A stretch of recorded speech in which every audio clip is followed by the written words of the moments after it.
bisa dibalas untuk pesan tersebut. Dan nanti teman-teman dapat tiket untuk Jogja Culture Show. Terus itu ada tiket. Kalau sudah siap kami persilakan.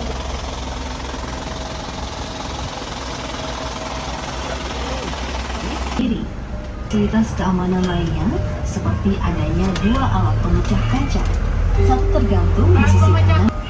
Terdapat pula tabung apar atau alat pemadam api ringan yang terletak di samping kursi edukatif. Menawi Bapak Ibu. Siang teman-teman semuanya. Ya, ini ingin memperkenalkan diri ya teman-teman ya. Perkenalkan, nama saya Naila. Saya di sini sebagai edukator JHT atau Jogja Heritage Track. Dan di sini saya nggak sendiri, ditemani oleh pramudi ya, bernama Pak Budi. Kita sapa Pak Budi dulu, monggo. Oke, ini teman-teman 5 orang saja ya pesertanya ya teman-teman ya, karena tadi ada beberapa yang cancel. Karena untuk 1 kali keberangkatan atau 1 kali trip, 1 bis maksimal 8 peserta gitu. Jadi oke, ini pertama kali nggak sih Lucky? Oh, pertama kali. Dan tahu ini dari TikTok tadi Pak? Iya. Oh iya. Dan sengaja milih rute ini Mbak? Iya. Oke. Atau ngepasin jadwal pas liburan ke Jogja atau gimana? Memang pas liburan. Oh, ngepasin. Memang dari Minggu. Oh, hari Minggu. Oke. Ini. Oh, oke. Oh, Senin. Oke. Jadi memang harus nge-war tiket ya teman-teman ya, karena memang kami 3 keberangkatan mulai pukul 12 siang karena bis kita hanya tersedia 2 ya, jadi bis Malioboro dan bis Kraton. Di TikTok. Tahu ini dari TikTok Tapi nggak tahu caranya. Pas ke sini dibantu sama sama. Oh, oke. Ini Mas Rama di Jogja dalam rangka Liburan. oh liburan aja, nggak kuliah. Jadi teman-teman naik ini gratis ya, dan kita hanya tersedia 2 bis saja, makanya harus rebutan tiketnya. Karena kan teman-teman lihat ya, untuk bisnya itu modelnya panoramik atau kekinian ya. Kadang kalau orang-orang nyebutnya itu bis akuarium ya, karena terlihat dari luar ya gitu. Dan memang ketika BCHT ini lewat di jalan-jalan di kota Jogja ya teman-teman, banyak orang yang penasaran sebenarnya ini bis apa gitu.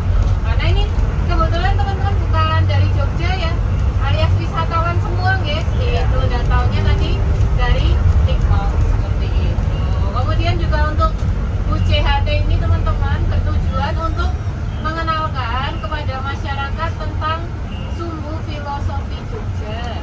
Nah, mungkin di sini ada yang sudah tahu mengenai sumbu filosofi Jogja. Kira-kira tentang apa? Sampai ke selatan maupun dari selatan sampai ke utara. Ini merupakan konsep tata kota yang digagas oleh Sri Sultan Hamengkubuwono pertama. Beliau ini juga seorang arsitek. Jadi ketika membangun kota Yogyakarta itu ada maknanya atau ada filosofi. Nah, nanti kita akan melewati kawasan Tugu dan kawasan Kraton ya teman-teman ya.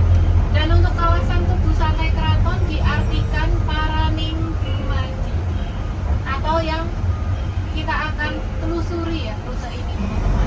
Nah, untuk Paraninggumaji sendiri itu diartikan perjalanan hidup manusia sampai kembali ke Sang Pencipta. Nah, jadi nanti teman-teman melewati beberapa jalan, pohon, bangunan, itu ada maknanya atau filosofi. Nah, sampai sini mungkin ada yang mau ditanyakan mengenai Paraninggumaji atau sumbu filosofi Jogja teman-teman? Tidak ada. Kalau Tugu ada yang sudah pernah lihat sebelum ini? Sudah ya, di depan teman-teman itu ya. Itu adalah Tugu Jogja, atau kadang orang Jogja nyebutnya Tugu Pal Putih ya, karena warnanya putih ya teman-teman ya. Jadi untuk Tugu itu merupakan salah satu komponen sumbu filosofi. Ada yang sudah pernah foto-foto di Tugu? Belum. Oh belum. Oke, kita lihat dulu ya teman-teman untuk Tugu Jogjanya. Dilihat atasnya, kemudian warnanya. Nanti saya tanyakan ya untuk dari Tugu Yogyakarta gitu. Kemudian teman-teman, nah untuk salah satu komponen sumbu filosofi adalah Tugu Jogja. Nah yang teman-teman lihat di depan itu adalah tugu terbaru. Nah untuk tugu lamanya bentuknya seperti apa? Seperti ini. Dinamakannya Tugu Bolong Giling. Ya. Sekarang sudah tidak ada, hanya tinggal replikanya aja atau miniaturnya. Ya, yang asli sudah tidak ada teman-teman. Karena sudah ada tugu terbaru itu ya, Tugu Palputi. Nah untuk replika atau miniaturnya itu ya di pojokan dekat pos polisi. Ada namanya Tugu Bolong Giling. Yang asli sudah tidak ada Bu. Biasanya Iya, asli di mana? miniaturnya. Aslinya di- di Selain Museum. Ya, sambil dilihat bentuknya ya teman-teman nanti saya tanyakan. Tugu lamanya, ibu tahu tangan saya ibu. Warnanya itu coklat agak krem. Ya, karena zaman dulu belum ada semen sama cat ya Bu. Jadi pakainya batu gamping atau kapur. Ya, kalau yang sekarang warnanya sudah putih itu karena cat. Nah, jadi teman-teman untuk bentuk terbarunya seperti ini tahu. Kerucut, selain kerucut, coba dilihat di brosurnya. Atau lagi pas nge-video, pas nge-foto identitas kita atau nama kita. Nah, orang-orang Eropa mencantumkannya dengan adanya ini, spiral atau uni. Nah, sampai sini mungkin ada yang mau ditanyakan mengenai Tugu Yogyakarta. Kalau tidak ada, tadi kita juga lewat ya. Oh, Margo, Utomo. Margo itu berasal dari kata margi, yaitu jalan. Dari bahasa Jawa ya teman-teman ya. Nah, kemudian setelah melewati jalan keutamaan, kita juga melewati jalan ini. Nah, ini semuanya tahu ya. Jalan apa? Malioboro. Tepat ya, Jalan Malioboro. Dan di Jalan Malioboro ini juga diartikan. Ada yang tahu artinya? Malih ya teman-teman ya. Kemudian Boro itu orang yang mengembara atau mengarungi kehidupan. Ya, jadi setelah tadi kita melewati jalan keutamaan, kita mengembara di dunia atau mengarungi kehidupan. Nah, mengarungi kehidupan pasti banyak godaannya, yaitu harta, tahta, dan wanita. Nah, untuk tahtanya disimbolkan kantor kepatihan. Yang warna yang putih itu, teman-teman. Sekarang menjadi ada pohon gayamnya ya, teman-teman ya. Tadi selang-seling ada atau jalannya raja. Jadi raja itu diharapkan membuat kesengsem rakyatnya. Simbolkan dengan adanya pohon asli. Kemudian ada pohon gayam di tengah rakyat. Tenang gitu ya. Ada jalan ya. Dan ini kita juga melewati jalan terpanjang di kota Jogja. Cuma dari pojok situ sampai sini aja. Ada yang tahu nama jalannya? Karena garis lurus ya, dari itu. Ada yang tahu namanya? Kalau tidak tahu buat PR ya nanti saya tanyakan. Ya. Di sini juga ditumbuhi 2 pohon beringin di kanan kiri ini sama yang di situ. Nah, nanti teman-teman sembari googling ya atau nyari-nyari info gitu. Jalan apa yang baru aja kita lalui? Jalan Panguragan. Jalan apa Mas? Panguragan. Oke. Nanti untuk benar atau tidaknya saya jawab ketika sudah naik dari bis ya. Kita turun dulu. Kita foto bareng dengan rombongan bis Kraton atau bis kuning. Kemudian nanti kita akan diresmikannya kapan? Itu tahun 1993. Ya teman-teman, tapi kita nunggu dulu yang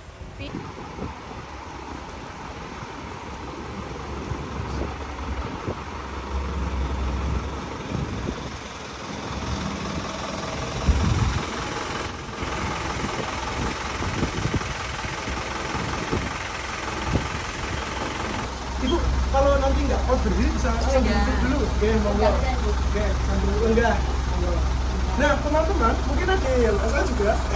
Kalau sekarang kabar ke sini. Nah, teman-teman, Museum Sono Budoyo ini adalah salah satu museum tertua di Indonesia. Karena apa? Ini museum sudah ada atau sudah diresmikan itu sebelum kemerdekaan. Tepatnya di tahun 1935. Yang meresmikan siapa? Yang meresmikan adalah Sri Sultan Hamengkubuwono II di tahun 1935. Karena apa? Museum Sriwijaya ini juga menempati bangunan atau menempati tanah yang dihibahkan oleh Keraton Yogyakarta. Kalau yang di sebelah barat ini adalah prasasti dari peresmian Museum Sona Budaya, diresmikan di tahun 1925. Ada yang tahu ini bahasa apa? Yang ada di sini itu akan terus berkembang setinggi-tingginya. Orang. Ya orang apa begitu? Sudah pernah dukung partai sekarang sudah sampai di kawasan Taman Arca sisi sebelah timur, karena ada Taman Arca di sisi sebelah. Jadi mohon maaf teman-teman, kita tidak aja sampai sore, karena ini sampai 6 lantai teman-teman. Mandiri itu ini ada gedung keduanya itu, jadi yang lantai sampai ke 6 itu rekor paling sepuh ya yang naik jatuh gitu 85. Kemarin ada juga yang 84 bro. Oke teman-teman, saya ceritakan alkisah ya. Ada sesosok atau seorang perempuan gitu ya, seorang putri cantik namanya Roro Jonggrang. Roro Jonggrang ini adalah putri dari Ratu Boko. Nah, Ratu Boko ini punya musuh namanya Bandung Bondowoso. Nah, suatu ketika Bandung Bondowoso dan Ratu Boko ini berperang. Kemudian Ratu Boko ini kalah karena berhasil dibunuh oleh Bandung Bondowoso. Nah, Bandung Bondowoso setelah mengalahkan Ratu Boko itu bertemu dengan anaknya Ratu Boko, yaitu Roro Jonggrang. Dia jatuh cinta, ceritanya gitu. Nah, karena si Roro Jonggrang ini dilamar oleh Bandung Bondowoso, tetapi dia tidak mau karena si Roro Jonggrang ini tahu karena Bandung Bondowoso ini kan musuh ayahnya ya, sehingga dia tidak mau. Tapi kalau si Roro Jonggrang ini mau nolak secara langsung itu kan takut, karena si Bandung Bondowoso ini kan terkenal sakti ya. Nah kemudian dia mempersulit si Bandung Bondowoso. Akhirnya dia memberikan syarat, dia minta mahar untuk dibuatkan apa? Candi. 1000 candi dalam waktu Semalam. Nah karena Bandung Bondowoso ini terkenal sakti mandraguna, dia menyanggupi mahar dari Roro Jonggrang. Dia menyanggupi untuk membuatkan 1000 candi dalam waktu semalam. Nah, ketika proses pembangunan candinya ini berlangsung, sudah dapat 999. Itu sudah menjelang pagi. Si Roro Jonggrang semakin khawatir kalau Bandung Bondowoso ini berhasil membangun 1000 candi. Akhirnya dia berbuat curang, membangunkan ayam jantan agar berkokok lebih awal sebagai tanda pagi sudah tiba. Nah, Bandung Bondowoso kesal karena tahu si Roro Jonggrang ini berbuat curang. Akhirnya Bandung Bondowoso marah, mengutuk Roro Jonggrang menjadi batu untuk menggenapi candi yang masih kurang 1. Jadilah arcanya Roro Jonggrang. Nah, di sini juga ada teman-teman arca yang diidentikan sebagai Roro Jonggrang yang dikutuk sebagai batu. Mungkin ada yang mau menebak? Yang kisah Roro Jonggrang itu hanya sosok Asura. Aduh, semakin bingung ya. Kita tolong pakai diri tolong. Mungkin kalau teman-teman pernah nonton film India itu ada yang sedang menyiram air doa pengharapan kesuburan. Karena apa?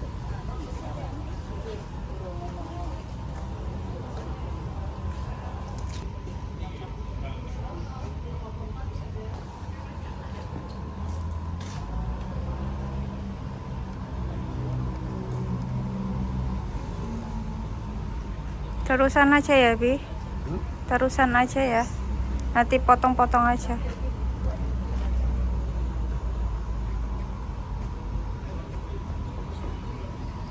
Mana?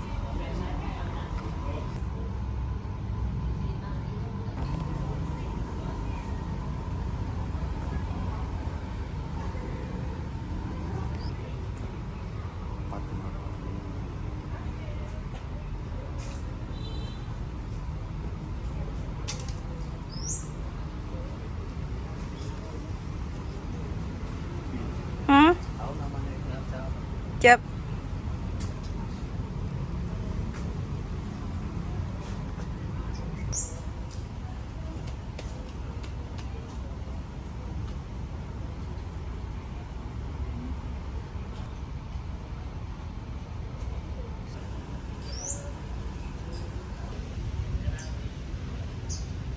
sana?